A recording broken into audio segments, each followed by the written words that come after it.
My question is, how do you propose to deal with K Street? How do you propose to deal with large corporate interests in our politics, and how the tail has been wagging the dog for decades because of K Street, because of lobbying, and because of large corporate money owning our politics? How do you diffuse that as just one branch of our government?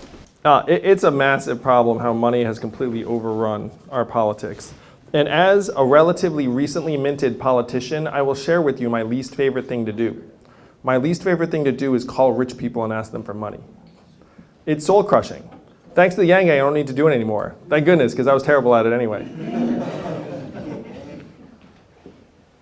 So the problem for our politicians is that if they get the people behind them, they then have to go somewhere else to get the money behind them. And so who has the money? It's the rich companies, it's rich individuals who are often affiliated with the rich companies.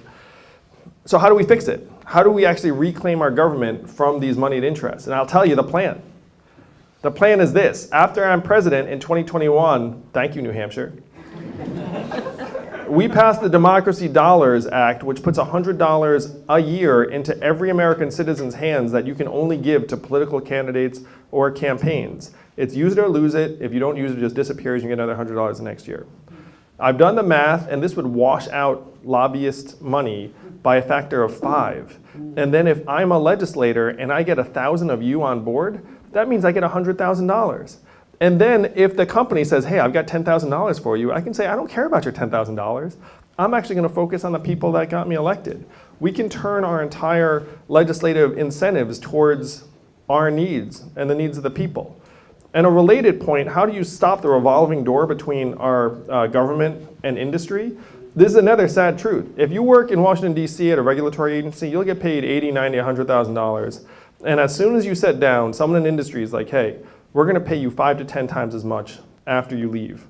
So then your incentives are not to go hard on that company because your job doesn't last forever. And you're like, hey, like I went to Phillips Exeter with a friend of mine, worked on Capitol Hill, and he swore up and down he would never be a lobbyist. Guess what he is today? A lobbyist, that's right. And when he told me he was sheepish, he was like, oh, this company's not so bad. And I was like, no, don't worry, man, I get it. Because the system has subverted even well-intended people who head to Washington. So how do we fix that? The way we fix that is we make a deal with regulators. We say, guess what? Great news. We're going to give you a big raise. Instead of getting paid $80,000, $90,000, we're going to pay you $250,000.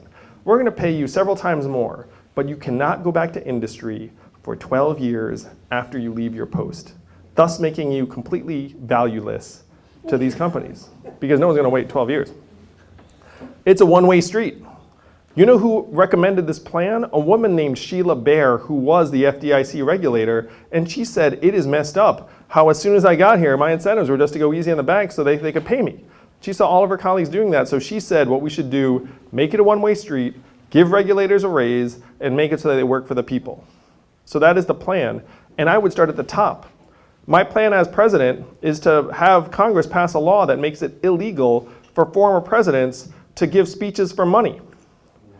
Because it is human nature, if you are the president of the United States and you're hanging out with CEOs, you're like, wait a minute, this person's business is going to pay me $250,000 for an hour's worth of work in 2 years.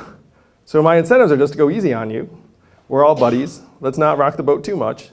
And that just happens over and over again, and nothing changes. So the plan is to say, look, presidents have to work for the people, one-way street, no giving speeches for personal gain afterwards. And we'll fatten up your retirement, we'll make sure you live well, but you have to work for us. So this is the way we clean up the incentives, but it starts with Democracy Dollars, and that plan was approved by Lawrence Lessig. Yeah. Thank you. And if you really want someone who like, you can tell, like, I have zero corporate interests backing me. I do not care about, like any of these companies. Like, I'm going to do the hard work. I'm going to make some friends, hopefully you all, some enemies, who cares, and just try and clear the decks. But it's very, very hard for someone to rise to power today without, unfortunately, like getting lots of gobs of corporate money. Like, I believe I'm something of an anomaly on this one.